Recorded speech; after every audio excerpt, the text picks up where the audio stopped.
ஜானகி தாதிஜியினுடைய அன்மோல் போதனைகள். தாதிஜி பாப் சமான் குணங்களின் கடலாக, மாஸ்டர் ஞான கடலாக, எல்லாத்துலேயுமே கடலாக கடல் பாபா குழந்தைகளை நிரப்பிட்டு தான் என்ன பண்ணியிருக்காங்க தாதிஜி. 104 வயதில் அவங்களுடைய இச்சா அனுசாரமான ஒரு மரணத்தை அடைஞ்சிருக்கிறார். எப்படி நினைச்சாங்களோ, எப்படி விரும்பினாங்களோ அந்த மாதிரி ஒரு மரணத்தை தான் அடைஞ்சிருக்காங்க. பெரிய ஒரு அதிசயமான விஷயம். எப்போதுமே பாபாவுடைய உள்ளம் என்ற சிம்மாசனத்திலேயே இருந்து அநேக குழந்தைகளை பாபாவுடைய உள்ளம் என்ற சிம்மாசனத்தில் அமர வச்சுட்டாங்க. அவங்க மட்டும் நான் சிம்மாசனத்தில் இருக்கணும்னு நினைக்கல. எல்லாருடைய கனெக்ஷனை பாபாட்ட இணைக்கிறதுல ஒரு சக்தி இருந்தது அப்படின்னா அது ஜானகி தாதிஜிக்கு தான். சக்தி ஸ்தம்பம் என்று மதுபனத்தில் அவர்களுடைய ஸ்தம்பமானது இருக்கின்றது. பேரே என்ன? சக்தி ஸ்தம்பம். அந்த ஸ்தம்பத்தில் 6 ஸ்தம்பம் இருக்கு, 6 தூண்கள் இருக்கு. பார்த்துருக்கீங்களா? போகிறப்ப நம்ம எண்ணிட்டு வரணும். ஸ்தம்பம் அது நினைவு சின்னமானது இருக்கு. அதை சுற்றி 6 தூண்கள் இருக்கு. தாதி எப்படி வாழ்ந்தாங்களோ அதை தான் அங்கே ஸ்தம்பத்தில் காட்டப்பட்டிருக்கு, அடையாள சின்னமாக காட்டப்பட்டிருக்கு. எப்போதுமே தாதி சொல்லுவாங்களா, யாராவது தாதிட்டு இவ்வளோ சக்திசாலியாக இருக்கிறீங்களே, இவ்வளோ ஈஸியாக இருக்கீங்களே, இவ்வளோ எனர்ஜி உங்களுக்கு எப்படி வந்தது அப்படி கேட்டால் தாதி சொல்லுவாங்களா, 5 ஆத்மா என்னோட சேர்ந்து சேவா பண்ணுறாங்க, 6வது நான் ஒரு ஆத்மா, ஜானகி ஆத்மா, அதனால தான் நான் இவ்வளோ ஈஸியாக சேவா பண்ணுறேன்னு சொல்லுவாங்க. அந்த 5 ஆத்மா யார்? மம்மா, பாபா, மன்மோகினி தீதி, படி தாதி, விஸ்வகிஷோர் தாதா, 6வது நான் ஜானகி ஆத்மான்னு சொல்லுவாங்க. இவங்களோட சேர்ந்து நான் சேவா பண்ணுறேன், நான் மட்டும் சேவா பண்ணலை. இந்த 5 பேரோடு சேர்ந்து 6வது ஆத்மா நான் சேர்ந்து சேவா பண்ணுறதுனால தான் எல்லாமே என்னால் இவ்வளோ ஈஸியாக பண்ண முடியுது. அதை ப்ராக்டிக்கலாக அவங்க நடைமுறையில் அதுதான் ஆதாரம் அப்படின்னு இருந்ததுனால அந்த 6 தூண்களானது அந்த ஸ்தம்பத்தில் காட்டப்பட்டிருக்கு. மேலே அமைப்பு பார்த்தீங்கன்னா குகை மாதிரி இருக்கும். அண்ணாந்து பார்த்துருக்க மாட்டீங்க. அந்த அமைப்பு எப்படி இருக்கும்? ஒன்று குகை மாதிரி இருக்கும், இன்னொன்று கொடை மாதிரி இருக்கும். குகையில் போய் எதாவது பேசுனா என்ன ஆகுது? எதிரொலிக்குது. தாதி எப்போதுமே என்ன விரும்புவாங்க? பாபா என்ன சொல்கிறாரோ அது எல்லா குழந்தைங்களும் திரும்ப திரும்ப அதே தான் சொல்லணும். பாபா என்ன சொல்கிறாரோ அது குழந்தைங்களுக்கு என்ன ஆகணும்? அப்படியே சொல்லிகிட்டே இருக்கணும் குழந்தைகள். தாதி பாபா சொன்னதை எல்லாருக்கும் சொல்லிகிட்டே இருந்தாங்க. எங்கே போனாலும் சரி பாபா சொன்னதை மட்டும்தான் தாதி சொல்லுவாங்க. மதுரைக்கு வரும்போது கூட மீனாட்சி அம்மன் கோயிலில் இருக்கக்கூடிய மீனாட்சி தேவியினுடைய கையில் என்ன இருக்கு? கிளி இருக்கு. அந்த கிளி நான் தான் சொல்லுவாங்க. அதில் கிளி கொடுத்தோம் கடைசியில் அவங்க வந்திருந்தப்போ. ஏன்னா கிளி சொன்னதையே திருப்பி அப்படியே சொல்லுது. அது மாதிரி தான் நானும் கிளி, பாபாவோட கிளி. என்ன? ஏன் பாபா சொன்னதே நான் என்ன பண்ணுறேன் அப்படியே சொல்லுவேன். அதில் எந்த மாற்றமும் இருக்காது. அந்த கிளி நான் தான் சொல்லுவாங்க தாதி. அந்த மாதிரி அது குகை மாதிரி அமைப்பு இருக்குன்னா பாபா சொன்னது அப்படி எல்லா குழந்தைங்களுக்கும் திரும்ப திரும்ப கேட்டுக்கிட்டே இருக்கணும். அதுதான் தாதியினுடைய ஆசையாக இருந்தது. அதனால குகை அமைப்பு. அடுத்து குடை. குடை நிழல் என்ன பண்ணுது? பாதுகாப்பை கொடுக்குது. சத்திர சாயா, ஹிந்தியில் என்ன? குடைக்கு சத்திர சாயா. பாபாவுடைய குடை நிழலுக்குள்ளேயே நம்ம இருக்கணும், ஒவ்வொரு குழந்தைகளும் பாதுகாப்பாக இருக்கணும் அப்படிங்கிறது தான் தாதிஜியினுடைய விருப்பமாக இருந்தது, லட்சியமாக இருந்தது. பாபாட்ட வந்துட்டாங்கன்னா அவங்க என்ன ஆகிடுவாங்க? பாதுகாப்பு அடைஞ்சிட்டே இருப்பாங்க. பாபா என்ன பண்ணுவார்? ஒவ்வொரு நேரமும் ஒவ்வொரு சூழ்நிலையிலையும் பாபா பாதுகாப்பு கொடுக்கறதுக்கு கடமைப்பட்டவர் ஆயிடுவார். பாபான்னு ஏற்றுக்கிட்டாலே போதும் பாபாவை. பாபா என்ன பண்ணுவார்? அவர்களை பாதுகாக்கிறதுக்கான பொறுப்பு பாபா எடுத்துக்கிறார். அவ்வளோதான். இப்போ எப்போது பாபாவுடைய நினைவு அப்படிங்கிற கொடைக்குள்ளே பாதுகாப்பாக இருக்க வேண்டும் என்பதற்காகத்தான் அது கொடை கொடை போன்ற ஒரு அமைப்பும் கொடுக்கப்பட்டிருக்கு.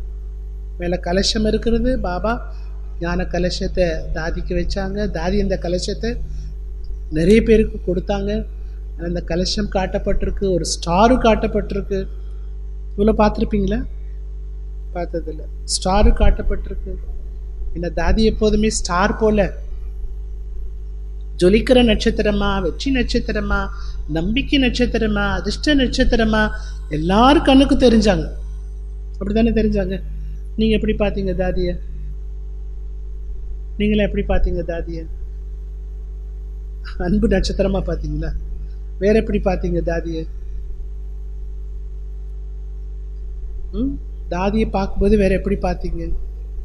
பெருமையாக பார்த்தீங்க. நம்ம தாதியை பார்க்குறோம் அப்படின்னு பெருமையாக பார்த்தீங்க. இப்படி அதனுடைய அடையாளமாக தான் அந்த ஸ்டார் கூட காட்டப்பட்டிருக்கு. தப்பஸ்யா பண்ணக்கூடிய இடம்தான் சக்தி ஸ்தம்பம். தாதிஜி தபஸ்வி. சாதாரண தாதியில் என்ன தாதி? தபஸ்வி தாதி. தவத்தினுடைய சக்தி நிறைந்த அந்த இடம் அது. தவம் பண்ணணுங்கிறத நினைவுபடுத்துறதுக்கான ஒரு இடம் அது.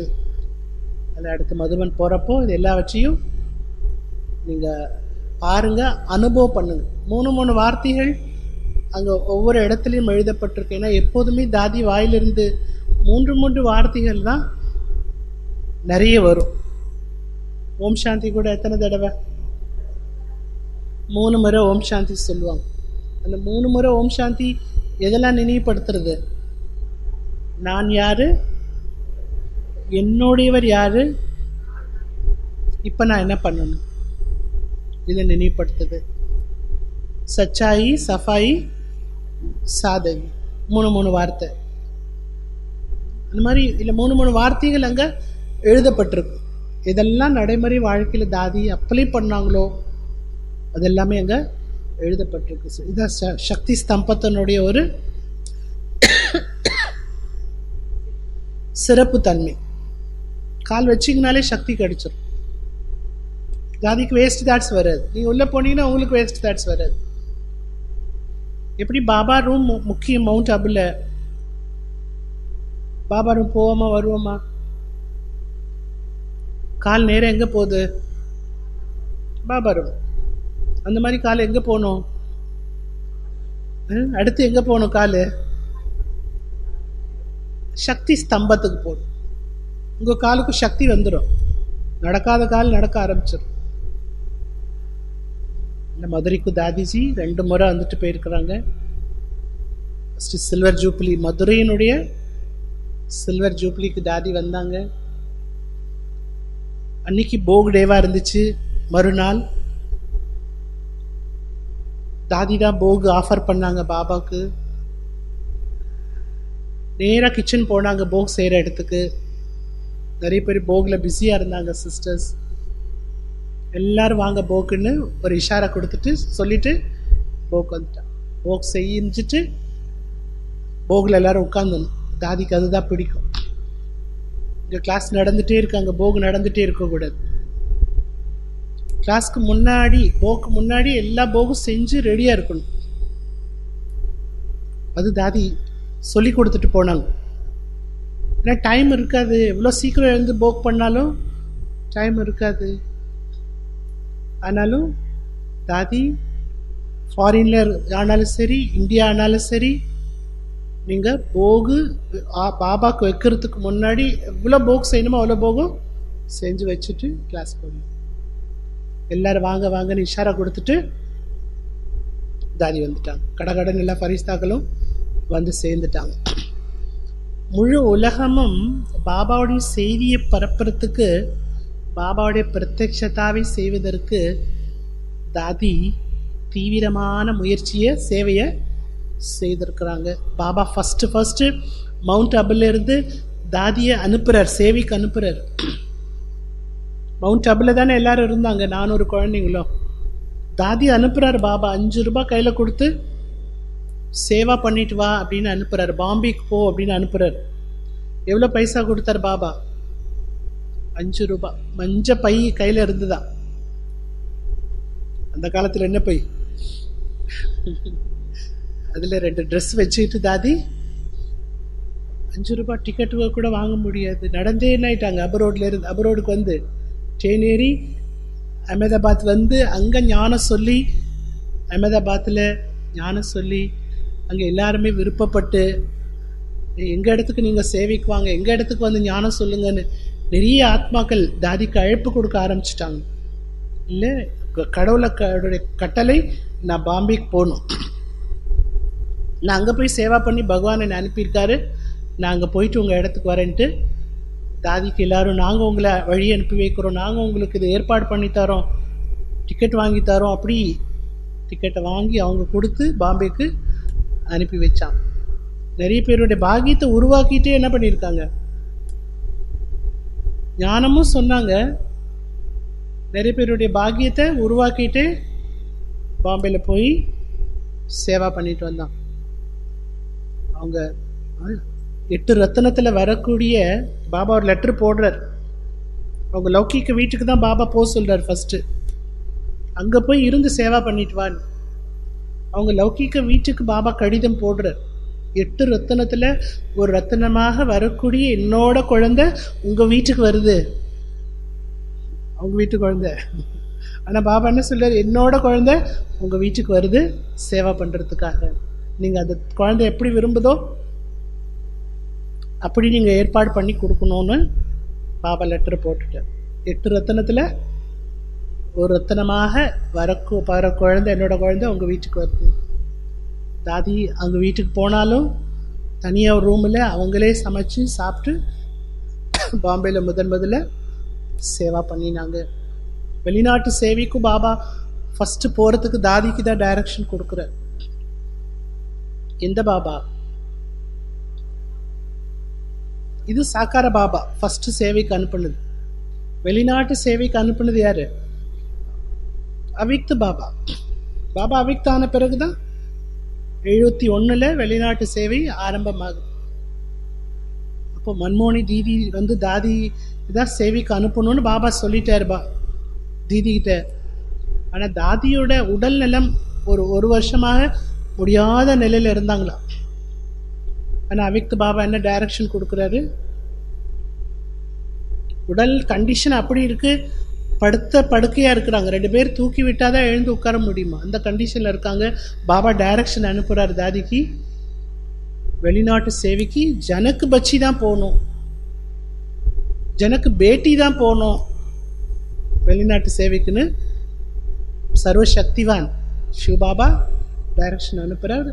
தீதி மன்மோனி தீதி தாதிக்கு சொல்கிறாங்க. இப்போ பாபாட்ட கேட்குறாங்க, என்ன பாபா இவங்க கண்டிஷன் எப்படி இருக்கே, எப்படி இவங்களை போய் நீங்கள் வெளிநாட்டு சேவைக்கு போக சொல்கிறீங்களே, அனுப்ப சொல்கிறீங்களே, எப்படி அனுப்புறது அப்படின்னு கேட்டப்போ அதுக்கும் அவைக்கு பாப்தாதா பதில் என்ன சொல்கிறாரு, அந்த குழந்தை எப்படி இருக்கோ அப்படியே கொண்டு போங்க, சேவைக்கு அனுப்புங்க, எந்த கண்டிஷனில் இருக்கோ அந்த கண்டிஷனோடைய சேவைக்கு அனுப்புங்கன்னு சொல்லிட்டார பாபா. இது போய் சொன்ன உடனே தாதி என்ன பண்ணாங்களா, தானாகவே எழுந்து உட்காந்துட்டாங்களா. 2 பேர் தூக்கி உட்கார வேண்டிய கண்டிஷனில் இருந்தவங்க யாருடைய உதவி இல்லாமல் தானாகவே டமால் எழுந்து உட்காந்துட்டாங்க. சகோதரிகளை கூப்பிட்டு என்னெல்லாம் அவங்க மெடிசன்ஸ் சாப்பிட்டுட்டு இருந்தாங்க எல்லாத்தையும் கொண்டு வந்து முன்னாடி வைங்கன்னு சொல்லிட்டாங்க. எல்லாத்தையும் கொண்டு வந்து வச்சாங்களா. அதை பேக் பண்ணி ஒரு டஸ்ட்பின்ல போட்டாங்க, டஸ்ட் பாக்ஸில் போட்டாங்க. டிக்கெட் வாங்குங்கன்னு சொல்லிட்டாங்களா. கிளம்பி வெளிநாட்டு சேவைக்கு தாதி போயிட்டாங்க. ஸோ பாபா டைரக்ஷனும் கொடுத்தாரு, தாதியினுடைய உடல் நலத்தையும் என்ன பண்ணினார் பாபா, சரி பண்ணார். அப்படி வெளிநாட்டு சேவைக்கு போய் அங்கே பாபாவுடைய பிரத்யக்ஷதாவுடைய கொடியை பறக்க விட்டது தாதி போல சக்தி யாருக்குமே கிடையாது. ஏன்னா அவங்க அந்த மாதிரி சம்பந்தம் பாபாட்ட வச்சிருந்தாங்க. பாபாட்ட அவங்களுடைய சம்பந்தம், அவங்களுடைய தொடர்பு, அவங்களுடைய அன்பு எல்லாமே பாபாட்ட அப்படி இருந்தது. அடுத்து தாதி நம்முடைய சக்தி சரோவர் அது திறப்புழா செய்கிறதுக்கு வந்தாங்க. எல்லையற்ற சேவா நடக்கும். தாதியோட நம்ம காரில் வந்துட்டு இருந்தோம் ஏர்போர்ட்லேருந்து. ஒரே ஒரு கேள்வி கேட்டாங்க தாதி, எப்போ ஏர்போர்ட்லேருந்து சக்தி சரோவர் போகணும், எவ்வளோ டிஸ்டன்ஸாக தெரியும் இல்லையா, இவ்வளோ தூரத்தில் இருக்குதே அப்படின்னு கேட்டாங்க தாதி. ஆனால் தாதி இது பக்கம்தான், இவ்வளோ தூரத்தில் இருக்குது, எப்படி சேவா பண்ணுவீங்கன்னு கேட்டாங்க. அப்புறம் தாதி சொன்னாங்க, இங்கே எல்லையற்ற சேவையான அங்கே போய் பார்த்த பிறகு எல்லையற்ற சேவா நடக்கும் அப்படிங்கிற ஒரு வரதானத்தையும் தாதி அந்த இடத்துல கொடுத்துட்டு போனாங்க. அப்படி மகா யோகி, இன்னதுன்னு சொல்ல முடியாது இல்லையா, தாதிக்கு பாப் சமான் மகா யோகி தபஸ்வி தாதி பாதப்பட்ட இடம்தான் சக்தி சரோவர். அதனால தான் மேலும் மேலும் என்ன ஆகுது, அது ஈஸியாக சேவையும் நடந்துட்டுருக்கு. வரக்கூடிய ஆத்மாக்கள் எல்லாம் திரும்ப திரும்ப நாங்கள் வரணும் அப்படி ஆசைப்படுறாங்க. பாபாவுடைய சக்தியை தாதி அங்கே நிரப்பி வரதானத்தை கொடுத்துட்டு போயிருக்கிறாங்க. அவங்க தங்குற இடத்துல தாதி வரும்போது சக்தி சரோவரில் ஆனந்த சாகர் இருக்கு இல்லையா, அக்காமடேஷன் பிளாக், அங்கே தான் அவங்க தங்குறதுக்கான ஏற்பாடு நடந்துட்டு இருந்தது. நைட்டு 2 மணி வரைக்கும் அந்த இடம் தயாராகவே இல்லை.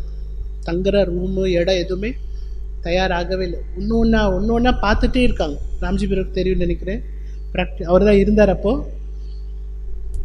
ரூம் தயாராகவே இல்லை. ஏதாவது ஒன்று ரிப்பேர் ஆகிட்டே இருக்குது, சரி பண்ணவே முடியல. காலையில் தாதி வந்து சேர்ந்துருவாங்க. 9 o'clock தாதி வரக்கூடிய டைமு, முடிக்கவே முடியல. காலையில் 4 மணிக்கு தயாராச்சா, 4 மணியா 5 மணியா எனக்கு, அதுக்கப்புறம் தான் ஃபுல் நைட்டு அந்த இடத்த ஏற்பாடு பண்ணியிருக்கிறாங்க. அவங்க வர நேரம் வர என்ன ஆயிடுச்சு, எல்லா வேலையும் தானாக முடிஞ்சிருச்சு. அவ்வளோ போராட்டமாக இருந்துச்சு. வர நேரம் வர அவங்க தங்க வேண்டிய இடமும் கூட தயாராகிடுச்சு. அப்புறம் ஒரு ரிப்பேரும் வரல அதில் இப்போ வரைக்கும், அது பாட்டுக்கு இருக்குது. அந்த மாதிரி தாதி இதனுடைய சக்தி, அவங்க வராங்க அப்படின்னா அது எல்லாருக்குமே ஸ்ப்ரெட் ஆகிட்டே இருக்கும், கிடச்சிட்டே இருக்கும். ஈவினிங் கூட ஒரு ப்ரோக்ராம் வச்சுருந்தோம் சக்தி சரோவரில் திறப்புழா அன்னைக்கு. பப்ளிக் ஆத்மாக்கள் எல்லாம் வந்திருந்தாங்க. அதில் ஒரு முஸ்லீம் பிரதர் வந்திருந்தார், வயசானவர், ரொம்ப வயசானவர். தாதிக்கு ஏதோ கொடுக்கணும்னு கொண்டு வந்திருக்காரு. ரொம்ப கூட்டம், தடுப்பு சுவரெல்லாம் போடப்பட்டிருக்கு. ஆனால் அவர் எப்படியும் தாதிகிட்ட அதை எப்படி கொடுக்கணும்னு வராரு. யாரும் விடலை வர. ஏன்னா தாதி சேஃப்டியாக கொண்டு போயிடணும்னு பின்னாடி நிறைய செக்யூரிட்டியோட கொண்டு வராங்க. ஆனால் அந்த கூட்டத்தில் அவர் வந்து தவிக்கிறாருங்கிறது தாதிக்கு தெரிஞ்சு போச்சு. அவங்க போயிட்டே தான் இருக்காங்க, அவ்வளோ கூட்டத்துக்கு மத்தியில் போயிட்டே தான் இருக்கிறாங்க. அந்த ஆத்மா தாதிகிட்ட ஏதோ கொடுக்க வருது, தாதி சந்திக்க விரும்புது அப்படிங்கிறது தாதிக்கு தெரிஞ்சு போச்சு. அவங்களே கையை நீட்டி அவரை முன்னாடி வர சொல்லிட்டாங்க. அவர் முஸ்லீம் பிரதர், ரொம்ப வயசானவர், தவிச்சார். முன்னாடி வரத்துக்கு யாரும் அவர் விடலை. அப்படி சங்கல்பம் மூலமாக என்ன ஆயிடுறாங்க, தாதி பிறருடைய சங்கல்பத்தை கேட்ச் பண்ணி அவங்களுடைய ஆசையை நிறைவேற்றிடுவாங்க. தாதி நிறைவேற்றிடுவாங்க. ஃபஸ்ட்டு தாதியை நிறைய தடவை பார்த்துருக்குறோம். ரொம்ப பக்கத்தில் பாண்டவ பவனில் ஒரு தடவை நம்ம சாந்தா தீதியோட போகிறப்போ பாண்டவ பவனில் தாதி எப்படி நடந்து போயிட்டே இருந்தாங்க. நம்ம தீதி உடனே தாதியை பார்த்ததும், வெளியில் யாராவது தாதி போனால் நம்ம கூட என்ன பண்ணுவோம், ஓடிடுவோம் இல்லையா. அந்த மாதிரி நம்ம தீதி சாந்தா தீதி ஓடி போய் தாதிகிட்ட பேசிகிட்டு இருந்தாங்க. நானும் பக்கத்தில் தான் இருந்துட்டேன் நம்ம சாந்தா தீதி கூட. அப்போது தாதியோட கையை பிடிக்கணும்னு தோணுச்சு. நான் சொல்கிறது 30 வருஷத்துக்கு முன்னால், 35 வருஷத்துக்கு முன்னால் சொல்கிறேன். தாதி கையை பிடிச்சிக்கணும்னு தோணுச்சு. சங்கல்பம் அது உடனே தாதிக்கு போயிடுச்சு. அந்த சங்கல்பம் ஆவோன்னு சொல்லிட்டு அவங்களே வாவான்னு சொல்லி அவங்களே கையை பிடிச்சிக்கிட்டாங்க. அப்படி ஒரு தெளிவான மனசு எப்போதுமே தாதிக்கு. ஒரு முறை தாதிஜியினுடைய கிளாஸ்க்கு வரக்கூடிய ஸ்டூடெண்ட்ஸ் 2 பேர் தாதியை மீட் பண்ணுறதுக்காக வந்திருந்தாங்க. அவங்க குமாரியே பாபாவுடைய ஞானத்துக்கு வந்திருந்தாங்க. அதுக்கப்புறம் கொஞ்ச நாள் அதர் குமாரி ஆயிட்டாங்க. அதனால் தாதியை பார்க்கணும் அப்படிங்கிறதுக்காக பர்மிஷன் வாங்கிட்டு தாதியை பார்க்குறதுக்காக வராங்க. சங்கோச்சமாக இருக்கு அவங்களுக்கு. குமார் குமாரியாக இருந்துட்டு அதர் குமாரி ஆகிட்டோமே, கஷ்டமாகவும் இருக்கு அவங்களுக்கு. தாதியை வந்து மீட் பண்ணிவிட்டு, எப்படியும் உங்களுடைய பாதை மாறி போச்சு, இனி பாபா விடமாட்டோம், இனி பாபா எப்படி சொல்கிறாரு அப்படி தான் நாங்கள் வாழ்க்கை வாழ்வோன்னு அப்படி தாதிகிட்ட பேசிகிட்டே இருக்காங்களா. தாதி கேட்டாங்களா, உங்களுக்கு ஒரு குழந்தை இருக்குது, அந்த குழந்தைய கூட்டிகிட்டு வரலையான்னு கேட்டாங்களா. தாதிக்கு தெரிஞ்சிருக்கு இவங்க இப்படி ஞானத்தை விட்டு வேறு மார்க்கத்துக்கு வேறு வழியில் போய் ஆயிட்டாங்கன்னு தெரிஞ்சிருக்கு. அந்த குழந்தை ஏன் கூட்டிகிட்டு வரல அப்படின்னு தாதி கேட்டாங்க. அப்போது அவங்க சொன்னாங்களே, எங்கள் குழந்தை பிறந்ததுலேருந்து குருடான குழந்தைய பிறந்துருச்சு, அதனால் நாங்கள் அழைச்சிட்டு வரல அப்படின்னு சொல்லிட்டாங்களா. இல்லை, நீங்கள் போய் அந்த குழந்தைய கூட்டிகிட்டு வாங்கன்னு சொல்லிட்டாங்களா தாதி. அடுத்து குழந்தைய கூட்டிகிட்டு வராங்க. அன்னைக்கு சத்குருவார் பாபாவுடைய அமிர்தம் தாதி தன்னோட கையினாலேயே அந்த குழந்தைக்கு அவங்களுக்கு எல்லாருக்கும் கொடுக்குறாங்க. தீர்த்தத்தை குடித்த குழந்தை என்ன பண்ணுது, ஒரு தடவை வாங்கிட்டு அவங்க அம்மா பாட்டு ஓடி போயிடுச்சான். திரும்ப ஓடி வருதா, இன்னொரு தடவை தீர்த்தம் கொடுங்க அப்படின்னு. சரி, தாதி இன்னொரு தடவை அந்த குழந்தைக்கு தீர்த்தம் கொடுத்தாங்க. திரும்ப ஓடிடுச்சு அவங்க அம்மாட்ட. திரும்ப 3வது தடவை அந்த குழந்தை ஓடி வருதா, இன்னொரு தடவை எனக்கு தீர்த்தம் கொடுங்கன்னு. பொதுவாக குழந்தைங்கன்னா தீர்த்தம் ரொம்ப பிடிக்கும், எவ்வளோ கொடுத்தாலும் அது என்ன பண்ணும், வாங்கி குடிச்சிட்டே இருக்கும். அப்போது தாதி கேட்குறாங்க, நீங்கள் வந்து இந்த குழந்தை குருடுன்னு சொல்கிறீங்க, கண்ணு தெரியாதுன்னு சொல்கிறீங்க, அப்போ என்கிட்ட தான் தீர்த்தம் வாங்க வருது, திரும்ப அவங்க அம்மாட்ட போகுது, திரும்ப நான் தான் அந்த குழந்தைக்கு தீர்த்தம் கொடுக்குறேன்னு எப்படி தெரியும், நான் இங்கே நின்று கொடுத்துட்ருக்குது எப்படி தெரியும் அந்த குழந்தைக்கு? அந்த குழந்தைக்கு கண்ணு தெரியலேன்னு சொல்ல முடியாது, நீங்கள் டாக்டர்கிட்ட போய் செக் பண்ணுங்க அப்படின்னு சொல்லிட்டாங்க. அவங்க சொல்கிறாங்க, டாக்டர் தான் எங்களுக்கு சொன்னாங்க, எல்லா டாக்டரும் பார்த்து முடிச்சிட்டோம், டாக்டர் தான் எங்களுக்கு ரிப்போர்ட் கொடுத்துருக்காங்க கண்ணு தெரியாது அப்படின்னு. இல்லை, நீங்கள் போங்கன்னு சொல்லிட்டாங்களா தாதி. கூட்டிகிட்டு போனால் டாக்டர் திட்டுறாரா, இன்னும் ரிப்போர்ட் எப்படி கொடுக்கணும், சரியான ரிப்போர்ட்டு தானே நாங்கள் கொடுத்துருக்குறோம் அப்படின்னு டாக்டர் திரும்பவும் கோபத்தில் சொல்கிறாரா. இல்லை, தாதி வந்து எங்களை அனுப்பியிருக்காங்க, நீங்கள் பாருங்கன்னு சொல்லிட்டாங்க. சரி, தாதி அனுப்பியிருக்காங்கன்னு டாக்டர் என்ன பண்ணுறாரு, அந்த குழந்தைய கண் செக் பண்ணி பார்த்தாக்க கண் பார்வை வந்துருச்சா. அப்போ டாக்டர் சொல்கிறார், நேற்று வரைக்கும் இந்த குழந்தைக்கு கண்ணு தெரியாமல் தான் இருந்தது, இன்றைக்கி ஏதோ ஒரு அதிசயம் நடந்திருக்கு, இந்த குழந்தைக்கு கண்ணு தெரியுது. தாதியினுடைய திருஷ்டி, தாதி கொடுத்த அந்த அமிர்தம் தீர்த்தம் என்ன பண்ணிடுச்சு, கண்ணு தெரியாத ஆத்மா குழந்தைக்கு கூட அந்த ஸ்தூல கண்ணானது கிடச்சிருச்சு. அப்போ தாதிட்டு வந்து உங்கள் பார்வைப்பட்டதுனால தான் உங்களுடைய மகிமை பாடுறாங்க. தாதி சொல்கிறாங்க, என்னோட பார்வையில் இல்லை, பாபா செய்திருக்கிறாரு. அப்போது தாதி வந்து தன்னுடைய மகிமையை பாட வைக்க விரும்பலையா. அப்படி தாதியினுடைய சக்தி ஸ்தூலத்திலையும் பல அதிசயங்களை நிகழ்த்திடும், சாதாரணமானது அல்ல. அப்பேற்பட்ட தாதியினுடைய சக்தி இப்போவும் நமக்கு கிடைக்கும். அவங்களுடைய ஒவ்வொரு மகா வாக்கியமும் கூட நமக்கு என்ன பண்ணோம், புருஷார்த்தத்துக்கு நிறைய சொல்லிட்டே போகல. அந்த மாதிரி தாதிஜினோட பாபா லாஸ்ட் முரளியில் கூட யாரை சொன்னார், ஜனக் பச்சின்னு சொல்லிட்டு என்ன பண்ணார், மன்சா சேவா இந்த குழந்தை தான் பண்ணியிருக்கு, நிறைய ப்ராக்டிக்கல் ப்ரூஃப். யார் அப்படின்னா தாதி தான் அப்படின்னு. ஏன்னா 40 நாள் உட்காந்து ஒரே ரூமில் யோகா பண்ணாங்களா தாதி. எதுக்கு யோகா பண்ணாங்களா தெரியுமா? கராச்சியில் இருந்தபோது எதுக்கு யோகா பண்ணாங்களா? நான் ரொம்ப லேட்டாக ஞானத்துக்கு வந்துட்டேன். நம்மள எவ்வளோ லேட்டு ஞான மார்க்கத்துக்கு. சின்ன வயசில் வந்த தாதி திருப்பி பாபா அனுப்பிட்டார் உலகத்துக்கு. திரும்ப பாபாட்ட வந்தாங்க, அதில் அடுத்தடுத்து கிளாஸில் கேட்கலாம். அப்போது லேட்டாக ஞானத்துக்கு வந்துட்டேன், நிறைய ஞானம் எனக்கு நான் கேட்க வேண்டியது இருக்குது, புரிஞ்சுக்க வேண்டியது இருக்குது. அதனால் பாபா எல்லா ஞானத்தையும் எனக்கு கொடு, எல்லாமே நான் புரிஞ்சுக்கணும் தெரிஞ்சுக்கணும் அப்படிங்கிறதுக்காக தான் தாதி 40 நாள் ஒரே ரூமில் மௌனத்தில் இருந்து தபஸ்யா பண்ணாங்க. அப்புறம் பாபா உன்னுடைய புத்தி ஃபுல்லாக ஞானம் நிறைஞ்சிருக்கும். வரதான் கொடுத்துட்டார பாபா. இப்போ ஞான ரத்னம் அப்படின்னு சொன்னோன்னா அது தாதி தானே. அவங்க கிளாஸ் கேட்குறப்போ தெரியும், புத்தி பூட்டு திறந்துடும், மனசு கிளியர் ஆகிடும், புருஷார்த்தம் தீவிரமாயிடும். நிறைய சொல்லிகிட்டே போகணும். அந்த வரதானத்தை பாபா கொடுத்தாரு. இப்போ மன்சா சேவா பண்ணுறதுல ஒரு சக்தி கொண்டவர் அப்படின்னா தாதி போல் யாருமே கிடையாது, இவங்க தான் சாம்பிள் அப்படின்னு பாபா கூட சொன்னார். அப்படி மன்சா சேவை மூலமாக தாதி என்னெல்லாம் அதிசயம் செய்திருக்கிறாங்க சண்டே கிளாஸில் கேட்கலாம். அதனால தாதி சொல்கிறாங்க, பாஸ்ட் விஷயங்கள் எல்லாம் பூதத்துக்கு சமம், கடந்து போன விஷயங்கள் எல்லாம் பூதத்துக்கு சமம். கடந்து போன விஷயங்களை நினைக்கிறீங்க அப்படின்னா குழப்பம் அடைவீங்க. என்ன அடைவீங்க? தெளிவெல்லாம் அடைய மாட்டீங்க, குழப்பம்தான் அடைவீங்க. இந்த சங்கம் யுகம் அவ்வளோ அன்பான யுகமாக இருக்குது. அதில் இந்த சங்கம் யுகத்தில் பாபா கூடவே இருக்கணும்.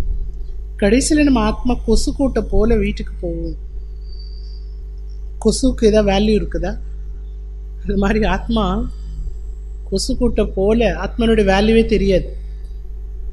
கொசு கூட்டை போல ஆத்மா வீட்டுக்கு போவோம். அல்ல, ஆத்மா உணர்வு நீங்கள் அதிகப்படுத்துங்க. பாபா சொல்ல தன்னைத்தானே, தாதி சொல்கிறாங்க, தன்னைத்தானே யாரும் புரிஞ்சுக்கல அவங்க பாபா மேலே அன்பு எப்படி வைக்க முடியும்? அதில் டயர்டே நீங்கள் ஆகக்கூடாது. அதிர்ஷ்டத்தை உருவாக்குறதுக்கான புத்தி பாபா கொடுத்துருக்காரு. மம்மா எப்படி ஸ்காலர்ஷிப் வாங்கினாங்க, அதே போல் நீங்களும் என்ன ஆகணும்? மம்மாவை பின்பற்றி அவங்கள போல நீங்களும் ஸ்காலர்ஷிப் வாங்கணும்.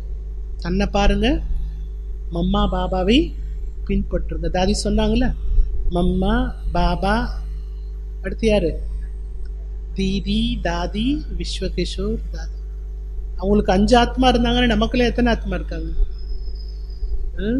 எவ்வளோ ஆத்மா இருக்காங்க? சில்வர் ஜூப்ளிக்கு தாதி வந்தாங்க, இப்போ கோல்டன் ஜூப்ளிக்கு எந்த தாதியும் வர முடியாது. ஒரு ரத்தன் மணி தாதி தான் ரத்தனமாக இருக்காங்க. அவங்க சகாஷ் தான் கொடுக்க முடியும். சூக்ஷ்மத்தில் இந்த தாதிகள்லாம் சேவா பண்ணுவாங்க. அந்த சங்கல்பத்தை நம்ம மனசில் கொண்டு வரணும். அதில் தான் முன்னாடி எல்லாம் சேவா பண்ணிட்டு போயிட்டாங்க.